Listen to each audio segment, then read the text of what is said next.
नमो निशिः नमस्ते नर्मदे देवी त्राहि मां भवसागरात् नमस्ते गोदावरी देवी त्राहि मां भवसागरात्।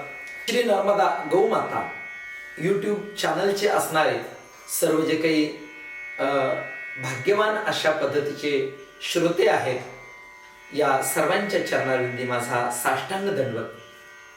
आपला पहिला जो असणारा भाग आहे, त्या भागामध्ये नर्मदा मातेची थोडक्यात परिक्रमेची असणारी आपल्या जीवनामधील प्रेरणा, आणि आता आजचा हा दुसरा जो भाग आहे, या दुसऱ्या भागामध्ये शूरपाणेश्वरच्या जंगलामधील असणारा अतिशय रोमांचकारी प्रसंग आपल्या समोर ठेवणार आहे। सज्जनो, 2005 साली ज्यावेळेस नर्मदा मातेची परिक्रमा करण्यासाठी अंतःकरणामध्ये प्रेरणा निर्माण झाली, ती प्रेरणा निर्माण झाल्यानंतर अंतःकरणामध्ये अशी ओढ लागली की कधी एकदा नर्मदा मातेच्या किनाऱ्यावरती जातो, कारण तोपर्यंत मी नर्मदा मातेचं असणारं स्वरूप पाहिलेलं नव्हतं, नर्मदा मातेचं दर्शन मला झालेलं नव्हतं, आणि म्हणून अशी अंतःकरणात तळमळ लागलेली होती। जसं तुकोबरा म्हणतात, पुसावेसे हेची वाटे जे जे भेटे तयासी देव कृपा करील मज। या न्यायाने पुसावेसे हिची वाटे, जो भेटेल त्याला मी एकच विचारायचो, तुम्ही नर्मदा मातेची परिक्रमा केलेली का? हो म्हटल्यानंतर अनेक प्रकारच्या प्रश्नांची सरबत्ती मी त्यांच्या समोर करायचो, आणि किती जरी श्रवण केलं तरी माझ्या अंतःकरणाचं समाधान होत नव्हतं, अशी प्रेरणा अंतःकरणामध्ये होती। आणि शेवटी मात्र सद्गुरु श्री बालयोगीजी महाराज, श्री गुरु चक्रांकित महाराज, श्री गुरु डॉक्टर बाबा यांचे आशीर्वाद घेऊन, श्री गुरु बोधे बाबा, श्री गुरु शांतीब्रह्म कुरेकर बाबा यांचे सर्वांचे आशीर्वाद घेऊन, आणि आम्ही पुण्यसलीला गोदावरी गंगामाता पुण्यसलीला यांचे आशीर्वाद घेऊन पुण्यसलीला श्री नर्मदा मातेची परिक्रमा, आणि त्या परिक्रमेसाठी ओंकारेश्वर क्षेत्रामध्ये गेलो। गेल्यानंतर ज्यावेळी परिक्रमेला प्रारंभ झाला, त्यावेळी पहिली परिक्रमा उत्तर तटावरून प्रारंभ केलेली होती। अनेक साधक आम्हाला भेटत गेले, अनेक परिक्रमावासी आम्हाला भेटत गेले, अनेक संत महात्मे भेटत गेले। बरेच परिक्रमावासी विचारायचे, आपकी नावडी पार हो गई है क्या? हा कुतूहलाचा विषय होता, नावेनं पार होणं, कारण कधी कधी त्यावेळी 4-4, 5-5, 7-7 दिवस नाव मिळत नव्हती, आणि म्हणून पहिला प्रश्न असायचा, आप नावडी पार हो गए क्या? काही जण विचारायचे, आपने सेराम बाबा की चाय पी है क्या? काही जणांचा प्रश्न असायचा, आपने लखनगिरी बाबा का दर्शन किया है क्या? काही विचारायचे, आपने झगड़िया बापू का दर्शन किया है क्या? असे प्रश्न असायचे। आणि काही विचारायचे, आपने शूरपाणेश्वर का जंगल पार किया है क्या? सज्जनो, आम्हाला सुद्धा कुतूहल होतं की काय आहे सियाराम बाबाची चाय, आम्हाला सुद्धा कुतूहल होतं की काय आहेत नावडी पार होणं, आम्हाला सुद्धा कुतूहल होतं जीवनामध्ये की कसे असतील झगडियामणीचे जगदीश बापू, कसे असतील कोटेश्वरचे गोपालदासजी महाराज, कसे असतील लखनगिरी बाबा। आणि म्हणून पूर्वीच्या कालखंडामध्ये सर्वात महत्वाची गोष्ट शूरपाणेश्वरचं जंगल पार करणं म्हणजे तारेवरची कसरत होती। याचं कारण असं होतं की या जंगलामध्ये असणारे मामा लोक जे आहेत, ते काय करायचे, लुटायचे। आता त्यांना मामा का म्हणायचे, तर नर्मदा माता ही एक प्रकारची आपली आई आहे, नर्मदा मातेशी आपलं नातं आईचं असतं, आणि म्हणून तिच्या किनाऱ्यावरती राहणारे शूरपाणेश्वरच्या जंगलामध्ये ते जरी लुटत असतील तरी सुद्धा परिक्रमावासियांना भोजन सुद्धा खाऊ घालायचे। मग जसं आपण मामाच्या गावाला गेल्यानंतर मामा जसे आपला उठकार बसकार करतात की म्हणून आपल्याला जेव खाऊ घालतात, त्याच पद्धतीनं हे मामा लुटायचे पण आणि जेव खाऊ पण घालायचे। एक प्रकारे ते नर्मदा मातेचे भाऊ आहेत, म्हणून प्रत्येक परिक्रमावासियांचे ते मामा, अशा पद्धतीचं त्यांचं नातं असायचं। पण याच्यामध्ये बहुसंख्य मामा हे चोर मामा असायचे, आपल्या परिक्रमावासियांकडून असणारं सर्व साहित्य लुटून घ्यायचे, आणि म्हणून हा कुतूहलाचा विषय होता। आम्ही मजल दर मजल करत राजघाटापर्यंत पोहोचलो आणि राजघाटाच्या पुढे जसा आमचा प्रवेश सुरू झाला तसं तसं अंतकरण थोडस कधी कधी भीतीने अंतकरणामध्ये थोडसा असा घाबरटपणा निर्माण व्हायचा आणि म्हणून आम्ही त्या कालखंडामध्ये निघाल्यानंतर पुढे आम्हाला माहिती होतं की कुली, घोंगसा, ओढद्या, सावऱ्या या गावांमध्ये साधकांना, परिक्रमावास्यांना लुटलं जायचं. त्यावेळी परिक्रमेला जाताना आम्ही 9 साधक, त्याच्यामध्ये बन्सीबाबा सुरवाडे होते, त्यानंतर रेडगावचे वामन बाबा काळे, त्याचबरोबर माधव बाबा शिंदे भायळेकर, तुकाराम बाबा परसुलकर, त्र्यंबक भाऊ दाते, असे आम्ही जवळपास अलंकापूर पुण्यनगरीमधील अरुण महाराज पवार, त्याचबरोबर बाळासाहेब महाराज गायकवाड, असे 9 जण इथून परिक्रमेसाठी गेलेलो होतो. परंतु मात्र नर्मदा माईच्या किनाऱ्यावरती 1 निरंजन, 2 सुखी, 3 में खटपट, 4 दुखी, 5 में पंचायत, काही ना काही खटपट ही रोजची उडायची आणि म्हणून सर्व साधकांचा वियोग झालेला होता. त्याच्यामध्ये मी आणि बाळासाहेब महाराज गायकवाड आम्ही त्या शूलपाणेश्वरच्या जंगलामधून जाण्याचं ठरवलं. जात असताना आम्हाला एक जोडीदार भेटले, ते म्हणजे बंगालचे बंगाली बाबा. त्या बंगाली बाबांच्या सानिध्यामध्ये ते म्हटले, आप लोग जा रहे तो हम आपके साथ साथ चल सकते हैं. हमने बताया उनको कि कुछ बात नहीं, ठीक है चलो, हमें कुछ दिक्कत नहीं आपसे, असं म्हणून आम्ही 3 जण निघालो. शूलपाणेश्वरच्या जंगलामध्ये आम्ही बंगाली बाबांच्या सोबत बाळासाहेब महाराज गायकवाड आणि आम्ही काय केलेलं आहे, सुरुवात केलेली आहे. ज्यावेळी त्या जंगलामध्ये जात असताना असा प्रसंग आहे की पुढे एक जे गाव होतं त्या गावामध्ये हिरालाल नावाचा एक त्या गावाचा मुखिया होता आणि त्या गावामध्ये हिरालालचे दुकान होते. आम्ही ज्यावेळी त्या गावामध्ये गेल्यानंतर तिथून पुढे आम्हाला लुटलं जाणार होतं हे आम्हाला माहिती होतं. परंतु त्या हिरालालच्या गावामध्ये आम्ही गेल्यानंतर तिथं स्नान संध्या वगैरे मैयामध्ये केली. स्नान संध्या केल्यानंतर हा जो हिरालाल होता, हा हिरालाल जेवढे साधक यायचे त्या साधकांना काय करायचा तर दाल चावल म्हणजे असणारे तांदूळ आणि डाळ वगैरे द्यायचा आणि त्याच्यामधून स्वयंपाक करायचा. स्वयंपाक केल्यानंतर पुढच्या प्रवासाला सुरुवात व्हायची. आणि म्हणून ज्या वेळेस आम्ही त्या हिरालालच्या गावामध्ये हिरालालच्या गावामध्ये गेल्यानंतर त्या हिरालालने आम्हाला सदाव्रत म्हणजे डाळ तांदूळ पण दिले. आम्ही 3 जण होतो आणि तिथे आम्हाला 7 साधू मिळाले. त्या 7 साधूंच्या संगतीमध्ये आम्ही सर्वांनी 10 जणांनी एकत्रित अशा पद्धतीचंच भोजन तयार केलं. सज्जनो, आमच्या अंतकरणामध्ये शूलपाणेश्वरचं जे जंगल आहे त्या जंगलाविषयी कुतूहल होतं. आम्ही राजघाटाच्या पुढे निघाल्यानंतर शूलपाणेश्वरच्या जंगलामध्ये प्रवेश केला. अर्थात आम्ही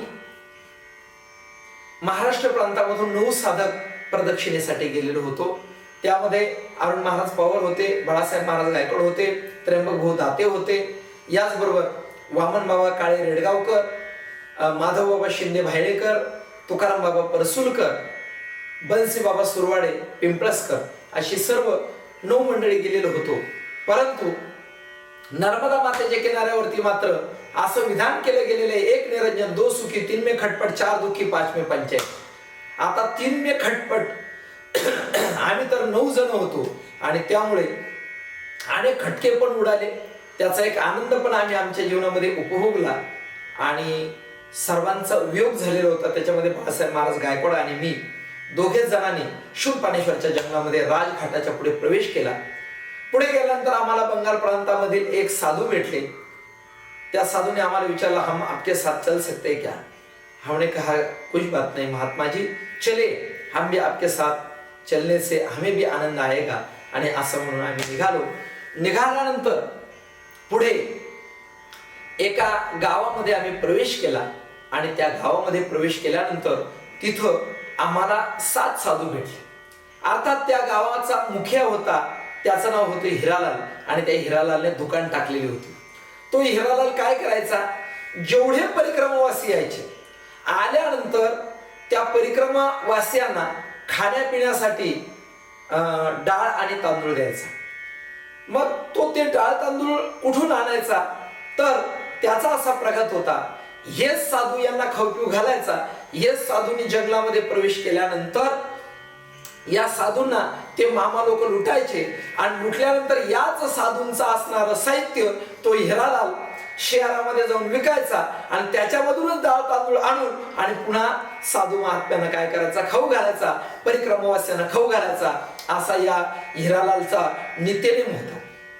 आम्ही त्या गावामध्ये गेल्यानंतर आम्ही 3 जण, आम्हाला 7 साधू मिळाले. 10 जणांसाठी हिरालालने आम्हाला सदाव्रत दिलं आणि सदाव्रत दिल्यानंतर आम्ही सुंदर पद्धतीने स्नान संध्या करून ती भोजन प्रसादी सिद्ध केली. सिद्ध केल्यानंतर आता मात्र भोजन करता करता अनेक प्रकारचे विषय साधूंमध्ये आणि आमच्यामध्ये चर्चेचे अनेक प्रकारचे विषय चालू होते. त्या विषयामध्ये ज्यावेळेस आमचं भोजन वगैरे आटोपलं आणि भोजन आटोपल्यानंतर साधू महात्म्यांच्या जीवनामध्ये जरा चिमणीचा नियम असायचा. गांजा ओढल्याशिवाय त्यांची गाडी स्टार्ट होत नव्हती आणि म्हणून असे असणारे काही साधू महात्मे बिचारे दिव्य तेजस्वी साधू पुरुष होते हे आम्हाला नंतर कळालं. परंतु त्यांनी गांजाची फूक मारली. अगोदरची गांजाची धुंद त्यांच्यामध्ये होतीच, त्याच्यामध्ये अजून फूक मारली आणि साधू महात्मे रंगात आले. रंगात आल्यानंतर साधूंचे विषय सुरू झाले. पूर्वीच्या कालखंडामध्ये हे जे चोर लोक लुटायचे, मामा लोक लुटायचे, तर त्यांच्या प्रांतामध्ये गेल्यानंतर आपल्या जवळचं जे सामान आहे तर ते सामान तुम्ही टाकून द्या, याच्यासाठी त्यांचा एक शब्द असायचा, मुकी दो किंवा मुक दो, म्हणजे आपल्या सामानाला तुम्ही मुका, खाली ठेवा. मग आता या साधूंच्या कानावरती ते शब्द गेलेले होते, पूर्वीच्या परिक्रमावास्याने सांगितलेलं होतं. आणि मग एका साधूने गांजाची फूक मारलेली होती. ते म्हणायचे, मामा लोग हमें कहेंगे मुक मुक, हम उनको कहेंगे फूक फूक. अशा पद्धतीनं तिथं चर्चा सुरू झाली. आता हे सर्व वातावरण आमचं चाललेलं असताना जे 3 चोर आम्हाला लुटण्यासाठी आलेले होते ते सुद्धा आमच्या अवतीभोवती उभे राहून टेहळणी करत होते. त्यांची टेहळणी चालू होती की किती लोक आलेले, यांना कशा पद्धतीने लुटायचं, तरुण आहेत का, वृद्ध आहेत का, मग काय करायचं, हे बरोबर त्यांचं आमच्यावरती लक्ष होतं. आता हे सर्व बातचीत आमची झाली. झाल्यानंतर भोजन वगैरे झालं आणि हिरालालजीचा निरोप घेऊन आम्ही तिथून पुढच्या यात्रेसाठी, परिक्रमेसाठी निघालो. निघाल्यानंतर आता मात्र सगळ्यांच्या अंतःकरणामध्ये कुतूहल होतं की मामा लोक आता कसे लुटतात. आणि म्हणून पुढे कुली नावाचं गाव येणार होतं. कुली नावाचं गाव येणार होतं. हा सर्व शूरपाणेश्वरचा दिव्य प्रदेश होता. पूर्वीच्या कालखंडामध्ये खूप मोठं जंगल या प्रांतामध्ये होतं, परंतु आम्ही ज्यावेळी गेलो त्यावेळेस सरदार सरोवरासाठी संपूर्ण जंगल तोडलेलं होतं. मग आम्ही ज्यावेळेस त्या प्रांतामध्ये प्रवेश केल्यानंतर दोन्ही बाजूने उंचचे उंच अशा पद्धतीचे डोंगर होते आणि असा पांदीचा रस्ता होता, गाडवाटेचा, पाऊल वाटेचा रस्ता होता. आणि म्हणून आम्ही बरोबर अगदी त्या डोंगराला असा थोडासा टर्न होता आणि म्हणून त्या असणाऱ्या दोन्ही डोंगरांच्या आतमध्ये प्रवेश केला. प्रवेश केल्यानंतर तेवढ्यामध्ये आम्हाला ते जे चोर होते त्या असणाऱ्या टेकडीच्या आडच लपून बसलेले होते. आम्ही ज्यावेळी गेल्यानंतर ते चोर समोर आले आणि समोर आल्यानंतर आपके पास जो कुछ है नीचे रख दो बोले. असं म्हटल्यानंतर आमच्या असणाऱ्या या 10 जणांपैकी 1-2 साधू मध्य प्रदेश मधले होते. त्यांच्या पायामध्ये चप्पल होती. आम्ही काही पायात चप्पल वगैरे घातलेली नव्हती, त्यांच्या पायात चप्पल होती. त्याने तात्काळ एक दगड उचलला आणि त्या 1-2 दगड उचलले आणि दगड उचलल्यानंतर त्या असणाऱ्या चोरांवरती धावून गेले. देखो बोले कितने दूर से साधु संत लोक महात्मा इधर आते और आप इनको लुटते. असं म्हटल्यानंतर हातात दगड घेतला. दगड घेतल्यानंतर ते जे चोर होते ते जसे पळाले तसे वरती डोंगरावरती गेले. आता डोंगरावरती गेल्यानंतर आम्ही खाली, या साधूंच्या पायात चप्पल होती, ते त्यांच्या पाठीमागे डोंगरावर पळायला लागले आणि ते सर्व डोंगरावरती पळून गेले. आता डोंगरावरती गेल्यानंतर त्यांनी तिथून काय केलं, आमच्यावरती दगडफेक सुरू केली. पण ते दगड कसे मारायचे आम्हाला लागणार नाही अशा पद्धतीनं. याच्यावरून आम्हाला कळाले हे निश्चितच मामा लोक होते. कारण का मामा जशी भाच्याची काळजी घेत असतो त्याच पद्धतीनं ते आमची काळजी घेत होते. दगड मात्र मारायचे पण आम्हाला लागणार नाही अशा पद्धतीचा नेमबाजीमध्ये त्यांचा कोणी हात धरायचा नाही असे ते लोक होते. आता मात्र वरून दगड यायला लागले. आता दगड यायला लागल्यानंतर तेवढ्यामध्ये आमच्यामधला एक कानपूरचा साधू होता. तो तर इतका चिडून गेलेला होता की त्यानं तर फार दूरवर त्यांचा पाठलाग केलेला होता. आणि तेवढ्यामध्ये आम्ही पाहिलं आता काही खरं दिसत नाही म्हणून जवळच एक झोपडी होती. त्या झोपडीच्या सानिध्यामध्ये आम्ही गेल्यानंतर तिथे एक माताजी आपल्या 2 मुलांसह होत्या आणि अजून 2 तिथं आम्हाला पुरुष पाहायला मिळाले. आता ते कोण होते तर त्या कालखंडामध्ये मेधाताई पाटकर यांनी आंदोलन चालू केलेलं होतं. कोणाची किती जमीन त्या सरदार सरोवरामध्ये गेलेले आणि त्यांना न्याय हक्क मिळवून देण्यासाठी मेधाताईंचं आंदोलन चालू होतं. म्हणून त्या विभागाची जाच करण्यासाठी त्या विभागाची चौकशी करण्यासाठी काही अधिकारी लोक आलेले होते. तिथे 2 अधिकारी लोक होते. तेवढ्यामध्ये आम्ही तिथे गेल्यानंतर म्हटलं माताजी अरे बच्चों को समझाओ ये ऊपर से पत्थर फेंक रहे हैं, यदि किसी को पत्थर भीतर लग जाएगा तो क्या करेंगे, इधर डॉक्टर की कोई सुविधा नहीं. तर ती माताजी मला म्हटली जाने दो महाराज वो अनजान है मूर्ख है. असं म्हटल्यानंतर शेवटी मात्र हे सगळे साधू आम्ही 2-3 जण अगोदर तिथे गेलेलो होतो. सगळे साधू तिथं आले. आल्यानंतर त्या डोंगरावरचे जे 3 नवतरुण होते ते खाली आले. खाली आल्यानंतर इतके चिडलेले होते त्यांनी आपल्या असणाऱ्या पाठीवरती काही शस्त्र लपवलेले होते. पूर्वीच्या कालखंडामध्ये घायपत कापण्यासाठी लांब लांब विळे असायचे, आम्ही त्यांना कती म्हणतो. तशा पद्धतीच्या त्या कत्या लपवलेल्या होत्या. आणि ज्यावेळेस त्यांनी काढल्या, ज्या साधूने पहिल्यांदा तो दगड उचलला त्या साधूला असे शिव्या द्यायचे बोले आगे आ तेरे को काट डालते अशा पद्धतीने ते बोलायचे.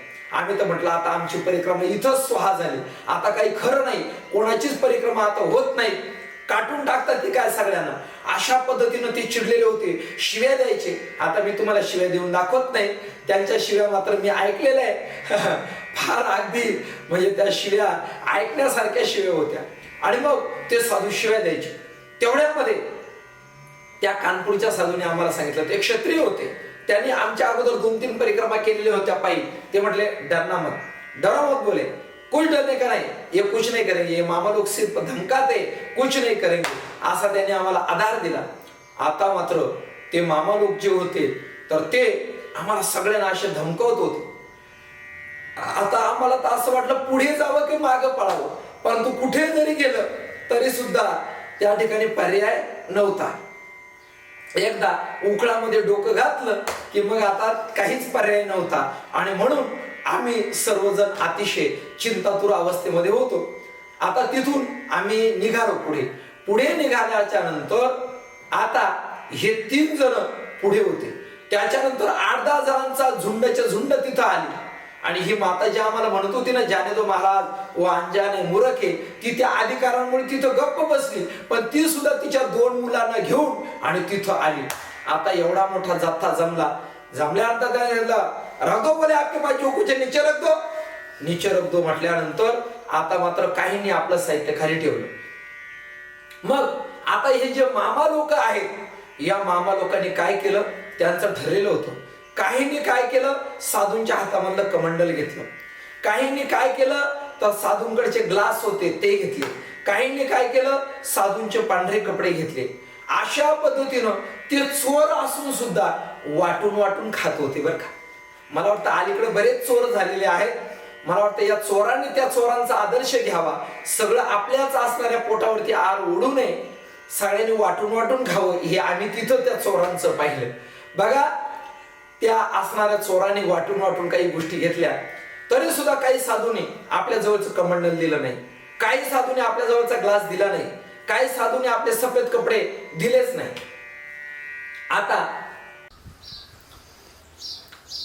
परिक्रमेला जाताना माझ्याकडे काही रक्कम होती, त्याच्यामध्ये 500 रुपयाची नोट मी सोबत घेतलेली होती. आता हे पैसे लपवायचे कुठे म्हणून मी काय केलं, नर्मदा मातेचा एक असणारा पत्र्याचा फोटो घेतला आणि तो पत्र्याचा घेतलेला फोटो त्या फ्रेम मध्ये बरोबर नर्मदा मातेची प्रतिमा आणि त्या फ्रेममध्ये 500 रुपयाची नोट लपून ठेवलेली होती. परंतु कानावरती वदंत असं होता, असा त्या ठिकाणी कानावरती गोष्ट अशी ऐकायला मिळाली होती की जर यदा कदाचित साधूने विचारलं आपल्याकडे पैसे आहेत का, आणि आपण जर खोटं बोललो की माझ्याकडे पैसे नाही आणि जर पैसे जर निघाले तर साधू लोक डायरेक्ट भोगसून ते चोर लोक डायरेक्ट भोगसूनच टाकतात, मारूनच टाकतात, असं माझ्या कानावरती होतं. परंतु तरी सुद्धा पर्याय नव्हता, म्हणून ही 500 रुपयाची नोट मी नर्मदामातेवरती विश्वास ठेवून आणि आतमध्ये ठेवलेली होती. परंतु त्यांनी जर विचारलं पैसे आहेत का, आपल्याकडून खोटं बोललं जाऊ नये म्हणून ज्ञानेश्वरीमध्ये 10 रुपयाची नोट मी काय केलेली होती, ठेवलेली होती. म्हटलं आपण खरंय बोलायचं नाही आणि खोटं त्या ठिकाणी खोटंही बोलायचं नाही, खरंय सांगायचं नाही, अशी भूमिका मी तिथं ठेवलेली होती. नरोवा कुंजोरोवा अशा पद्धतीची स्थिती ठेवलेली होती. ज्यावेळेस आम्ही तिथं गेल्यानंतर मग कोणाकडून काय घेतलं, कोणाकडून काय घेतलं, मी तर असा हातामध्ये कमंडल ते घेऊन उभाच होतो. सगळ्यात शेवटी माझ्याकडे त्यांचा मोर्चा वळला. एखाद्याने हातातलं कमंडल घेतलं, माझ्याकडे एक पातेलं होतं ते घेतलं, आणि ते घेतल्यानंतर एका चोर मामाने मला विचारलं आपके पास पैसे है क्या, असं म्हटल्यानंतर मी म्हटलं है मेरे पास पैसे, कहा है, म्हटलं आप ढूंढ लो. असं म्हटल्यानंतर तो इकडं शोध तिकडं शोध, त्याला ज्ञानेश्वरीमध्ये 10 रुपये निघाले. त्याचबरोबर पूर्वीच्या कालखंडामध्ये माऊली ज्ञानोबाराचं असणारं 1 रुपयाचं नाणं, असे नाणे वगैरे त्यांनी ते घेऊन टाकले. आता मात्र पुढचा प्रसंग असा घडला की त्याच असणाऱ्या चोराने माझा असणारा नर्मदा मातेचा फोटो घेतला आणि तो फोटो घेतल्यानंतर तो बारीक निरखून त्या फोटोकडे पाहायला लागला. आता मात्र माझ्या हृदयामध्ये धस्स झालं. म्हटलं आता याने का तो फोटो जर फोडून त्याच्यामध्ये जर 500 रुपयाची जर नोट निघाली तर याच ठिकाणी आपली आता समाधी होणार, रक्तरंजित समाधी होणार. म्हणून माझं अंतकरण धस्स झालं आणि मी एकदम घाबरलो. परंतु काय नर्मदा मातेची कृपा आहे.